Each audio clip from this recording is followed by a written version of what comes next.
जय श्री राम, जय श्री कृष्णा। राधे राधे। आप सभी धर्म प्रेमी भक्तों का, माताओं और बहनों का इस दिव्य सत्संग में मैं हार्दिक स्वागत करता हूं।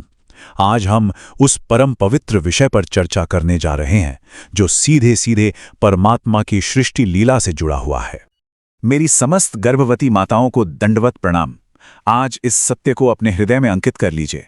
आपके गर्भ में केवल एक मांस का लोथड़ा नहीं, केवल एक जीवन नहीं, अरे स्वयं परमात्मा ने अपनी पूरी सृष्टि की रचना का सौभाग्य आपको दिया है। ये कोई साधारण घटना नहीं है, ये एक दिव्य यज्ञ चल रहा है, एक महायज्ञ जिसमें आप अपने शरीर, अपने मन, अपनी आत्मा की आहुति देकर एक नई चेतना को जन्म दे रही हैं। सोचिए, आपके ये 9 महीने की तपस्या उस आने वाली आत्मा के अनंत भविष्य की न जाने कितने जन्मों की नींव रख रही है। जरा स्मरण कीजिए उन दिव्य माताओं का, मां कौशल्या का, जिनके गर्भ से स्वयं मर्यादा पुरुषोत्तम श्री राम आए, या मां देवकी का, जिनके गर्भ में लीलाधार भगवान श्री कृष्ण ने वास किया। आज उसी दिव्य परंपरा की ध्वजा आपके हाथों में है। ईश्वर ने आपको चुना है एक नई आत्मा को इस संसार में लाने के इस सबसे पवित्र दायित्व के लिए। इससे पहले कि हम इस ज्ञान गंगा में और गहरी डुबकी लगाएं, मैं आप सबसे एक प्रार्थना करना चाहता हूं। देखिए, ये दिव्य ज्ञान, ये सनातन सत्य अगर हर घर तक पहुंचे, हर गर्भवती माता तक पहुंचे, तो हमारी आने वाली पीढ़ियां कितनी तेजस्वी होंगी। तो इस धर्म प्रसार की सेवा में हमारा साथ दीजिए, इस पुण्य के भागी बनिए। आपका एक लाइक, एक सब्सक्राइब या कमेंट बॉक्स में प्रभु का नाम लिखना, ये इस धर्म यज्ञ में एक आहुति के समान है। तो देर किस बात की, अभी कमेंट में पूरे जोश के साथ उद्घोष कीजिए, जय श्री राम, और प्रभु की इस वाणी को जन जन तक पहुंचाने का संकल्प लीजिए। विश्वास मानिए, जो इस ज्ञान को फैलाता है उस पर प्रभु की कृपा अपने आप बरसने लगती है। तो चलिए इस दिव्य यात्रा का आरंभ करते हैं। सबसे पहले और सबसे महत्वपूर्ण बात को समझिए, वो जो दिव्य आत्मा आपके गर्भ में आने वाली है, उसके लिए आपका ये शरीर, यही उसका पहला मंदिर है, पहला गुरुकुल है, पहली पाठशाला है। अब आप ही बताइए, हम मंदिर को कैसे रखते हैं? स्वच्छ रखते हैं ना? उसे फूलों से, सुगंध से सजाते हैं, धूप दीप से पवित्र करते हैं। ठीक उसी प्रकार आपको भी अपने शरीर रूपी मंदिर को सात्विक आहार, शुद्ध विचार और दिव्य ऊर्जा से पवित्र रखना है। क्यों? ताकि उसमें विराजने वाली उस दिव्य आत्मा का भव्य से भव्य स्वागत हो सके। याद रखिए, इस मंदिर की सेवा करना, इसका पोषण करना ही इन 9 महीनों में आपकी सबसे बड़ी पूजा है, सबसे बड़ी आराधना है। एक बात और, इस पवित्र अवस्था में आपका जीवन अब केवल आपका नहीं है, अब ये उस जीव के लिए एक संपूर्ण समर्पण है जो आपके भीतर पल रहा है। हो सकता है आपकी बहुत इच्छा हो कि आप एकादशी का निर्जला व्रत करें, या लंबे उपवास रखें, या कोई और कठोर साधना करें, किंतु स्मरण रहे, इस समय आपका सबसे बड़ा धर्म, आपकी सबसे बड़ी तपस्या उस शिशु का पोषण करना है।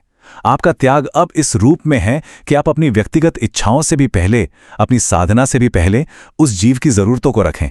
अरे, जब एक माँ अपनी नींद का, अपने भोजन का, अपने आराम का त्याग अपने शिशु के लिए करती है ना, वही तो सच्ची तपस्या है। आपका हर एक काम अब उस आत्मा के लिए एक यज्ञ बन जाता है। तो अब कुछ बहुत ही जरूरी शारीरिक नियमों पर ध्यान देते हैं जो इस मंदिर की पवित्रता को बनाए रखने के लिए अनिवार्य हैं। पहला, उचित निद्रा। 24 घंटे में कम से कम 6 से 7 घंटे का गहरा विश्राम बहुत जरूरी है। जब आप सोती हैं तो केवल आपका शरीर ही नहीं, आपके गर्भ में पल रहा वो नन्हा सा जीव भी विश्राम करता है। और देखिए, नींद की कमी से शरीर में तमोगुण बढ़ता है, जिससे मन में चिड़चिड़ापन और अशांति आती है, और ये सारी नकारात्मक तरंगे ये सीधी की सीधी शिशु तक पहुंचती हैं। दूसरा, पौष्टिक आहार। आप जो भी खा रही हैं उसे केवल भोजन मत समझिए, वो उस दिव्य आत्मा के लिए प्रसाद है। तो भोजन को पहले मन ही मन भगवान को भोग लगाएं और फिर परम श्रद्धा से उस प्रसाद को ग्रहण करें। और तीसरा नियम, कठोर क्रियाओं का त्याग। आपका गर्भ एक बहुत ही कोमल, अविकसित पुष्प की तरह है। जैसे एक माली उस फूल की आंधी तूफान से रक्षा करता है, ठीक वैसे ही आपको हर कठोर काम से, वजन उठाने से, ज्यादा झुकने से इस दिव्य पुष्प की रक्षा करनी है। इस बात को तो बिल्कुल गांठ बांध लीजिए। इस अवस्था में कभी ये मत सोचिए कि हमें तपस्या करनी है, इसलिए एक बार भोजन करेंगे। नहीं, अगर आप ऐसा करेंगी तो गर्भ में पल रहे शिशु को पोषण शक्ति कम मिलेगी और वो कमजोर पैदा होगा, और शास्त्रों के अनुसार ये उस जीव के प्रति एक अहित कार्य होगा, एक अपराध होगा। इसके विपरीत जब आप समय पर चिकित्सक की सलाह से पौष्टिक और सात्विक भोजन करती हैं, तो आप केवल उसका पेट नहीं भर रही हैं, आप उसके तन को बल दे रही हैं, मन को ओज दे रही हैं और आत्मा को तेज से भर रही हैं। यही आपका धर्म है, यही आपकी पूजा है और यही आपकी सबसे बड़ी भक्ति है। अच्छा, शरीर रूपी मंदिर की सेवा तो बहुत जरूरी है, पर उस मंदिर में जो देवता विराजने वाले हैं, जो आत्मा आने वाली है, उसका पोषण, वो तो इससे भी कहीं ज्यादा महत्वपूर्ण है। ये बात सत्य है कि उत्तम संतान के संस्कार मां के गर्भ में ही पड़ जाते हैं। अरे, इसका सबसे बड़ा प्रमाण तो हमारे शास्त्रों में मौजूद है। याद है आपको वीर अभिमन्यु की कथा? उन्होंने अपनी माता सुभद्रा के गर्भ में ही चक्रव्यूह भेदन का रहस्य सीख लिया था। ये क्या दिखाता है? ये इस बात का अकाट्य प्रमाण है कि मां के गर्भ में शिशु सिर्फ शारीरिक रूप से नहीं बढ़ता, बल्कि मानसिक, बौद्धिक और आत्मिक रूप से भी विकसित होता है।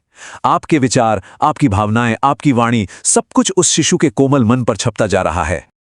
और आत्मा के पोषण का सबसे पहला, सबसे कठोर लेकिन सबसे ज्यादा महत्वपूर्ण नियम है ब्रह्मचर्य। ब्रह्मचर्य का मतलब है ब्रह्म के समान आचरण। जिस क्षण यह पता चल जाए कि गर्भ में शिशु का आगमन हो चुका है, उसी दिन से पूर्ण ब्रह्मचर्य का पालन करना पति और पत्नी दोनों का परम धर्म है। अब आप पूछेंगे क्यों? क्योंकि इस समय आपकी सारी ऊर्जा, सारी चेतना उस नई आत्मा के निर्माण में लगनी चाहिए। मैथुन क्रिया प्राण ऊर्जा को बाहर और नीचे की ओर ले जाती है, जबकि गर्भ निर्माण के लिए ऊर्जा को भीतर और ऊपर की ओर केंद्रित करने की जरूरत होती है। यह उस दिव्य ऊर्जा का संरक्षण है जो एक तेजस्वी, ओजस्वी और दिव्य संतान को जन्म देगी। इसमें जरा सी भी ढील बच्चे में कोई न कोई कमी पैदा कर सकती है। तो फिर गर्भ में उत्तम संस्कार देने के लिए क्या करना चाहिए? बहुत सरल उपाय हैं। रोजाना श्रीमद् भागवतम या रामायण का एक अध्याय पढ़ें या सुनें। भक्त प्रहलाद की कथा सुनें, बालक ध्रुव की कथा सुनें। ये कथाएं शिशु में भक्ति और दृढ़ता के संस्कार डालेंगे। जब भी मौका मिले, हरे कृष्णा कृष्ण कृष्ण हरे हरे, हरे राम राम राम हरे हरे, इस महामंत्र का कीर्तन करें। आपके स्वर की पवित्र तरंगे शिशु के मन को शुद्ध कर देंगी। अपने मन को लगातार नाम जप में लगाए रखें और अगर संभव हो तो सत्पुरुषों का, संतों का संग करें। अगर संतों का मिलना संभव न हो तो उनके प्रवचन सुनें, उनकी वाणी सुनें। उनकी सात्विक ऊर्जा अप्रत्यक्ष रूप से भी आप तक और आपके शिशु तक जरूर पहुंचेगी। पर यहां एक बहुत गहरा प्रश्न उठता है। हम सब जानते हैं कि कर्म का सिद्धांत तो अटल है। हर जीव अपने कर्मों का फल भोगने के लिए ही जन्म लेता है। तो फिर एक आत्मा के कर्म, यानी कि आपके कर्म, दूसरी आत्मा को कैसे प्रभावित कर सकते हैं? ये कैसे संभव है कि हमारे काम किसी और के जीवन की दिशा तय कर दें? क्या हम सिर्फ एक माध्यम हैं या हम सच में उस आने वाली आत्मा की किस्मत के लिखने वाले हैं? चलिए आज शास्त्रों की रोशनी में इस दिव्य रहस्य से पर्दा उठाते हैं। देखिए, आत्मा जो है वो स्वयं में निष्क्रिय है, अकर्ता है। वो तो एक चैतन्य प्रकाश है, परमात्मा का ही शुद्ध सनातन अंश है। उस पर किसी भी तरह के कर्म का, पाप का या पुण्य का कोई असर नहीं होता। आत्मा को आप सूर्य के प्रकाश की तरह समझिए। प्रकाश खुद कुछ नहीं करता, पर उसी की वजह से कमल खिलता है और दुनिया के सारे काम होते हैं। ठीक वैसे ही आत्मा की मौजूदगी से ही ये मन, बुद्धि और शरीर काम करते हैं। वो तो एक चुंबक की तरह है जो खुद हिले बिना लोहे के कणों को अपनी तरफ खींचकर उनमें गति पैदा कर देती है। तो फिर सवाल उठता है कि ये संस्कार पड़ते कहाँ हैं? यही सबसे बड़ा रहस्य है। संस्कार आत्मा पर नहीं बल्कि मन पर, अंतःकरण पर, यानी कि सूक्ष्म शरीर पर पड़ते हैं। इसे ऐसे समझिए, आत्मा एक शुद्ध स्फटिक मणि की तरह है जिस पर कोई दाग नहीं लग सकता। वो हमेशा निर्मल रहती है। और जो आने वाला जीव है उसका मन एक कोरे सफेद कपड़े की तरह है। अब गर्भावस्था में आप उसे जिस रंग में रंगेंगी, भक्ति के भगवा रंग में या संसार के काले रंग में, वो वैसा ही रंग पकड़ लेगा। यही रंग ही तो संस्कार हैं। आपकी हर आवाज, हर विचार, हर भावना को वो मन सोख रहा है और उस पर अच्छे और बुरे सभी संस्कार छपते जा रहे हैं। इसीलिए हर पल और खासकर गर्भावस्था के इन 9 महीनों में आप एक चौराहे पर खड़ी हैं। आपका हर एक विचार, आपका हर एक शब्द, आपका हर एक काम उस आने वाली आत्मा की जीवन यात्रा की दिशा तय कर रहा है। आपके सामने 2 रास्ते हैं और आपको हर पल उनमें से एक को चुनना है।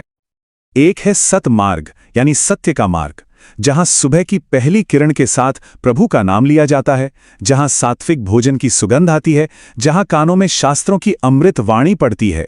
ये रास्ता प्रकाश, शांति और दिव्यता की ओर ले जाता है। और दूसरा है असत मार्ग, यानी माया का मार्ग, जहां देर रात तक चलने वाले टीवी सीरियल का शोर है, जहां तामसिक चटपटे भोजन की उत्तेजना है, जहां निंदा, ईर्ष्या और बेकार की बातों का कोलाहल है। ये रास्ता अंधकार, अशांति और जन्म मृत्यु के बंधन की ओर ले जाता है। चुनाव आपको करना है। और इन रास्तों का परिणाम भी एकदम निश्चित है। सतमार्ग पर चलने का फल है परम पद की प्राप्ति, भगवत धाम की प्राप्ति। और असत मार्ग का फल? आदि शंकराचार्य जी कहते हैं, पुनरपि जननम पुनरपि मरणम पुनरपि जननी जठरे शयनम। मतलब बार बार जन्म लेना, बार बार मरना और बार बार मां के गर्भ में 9 महीने का अंधकार में कारावास भोगना। जरा सोचिए, ये कोई साधारण कष्ट नहीं है। इस दुख से भरे संसार में आकर भटकते रहना। सतमार्ग का चुनाव आपको और आपकी संतान को इस भयानक चक्र से मुक्ति दिला सकता है।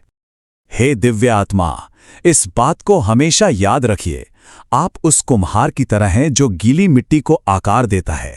शिशु का मन अभी गीली मिट्टी जैसा है, उस पर कोई संस्कार नहीं है। आप उसे अपनी भक्ति से भक्त प्रहलाद भी बना सकती हैं और अपनी लापरवाही से असुर हिरण्यकशिपु भी बना सकती हैं। ये छेनी और हथौड़ा आपके हाथ में है।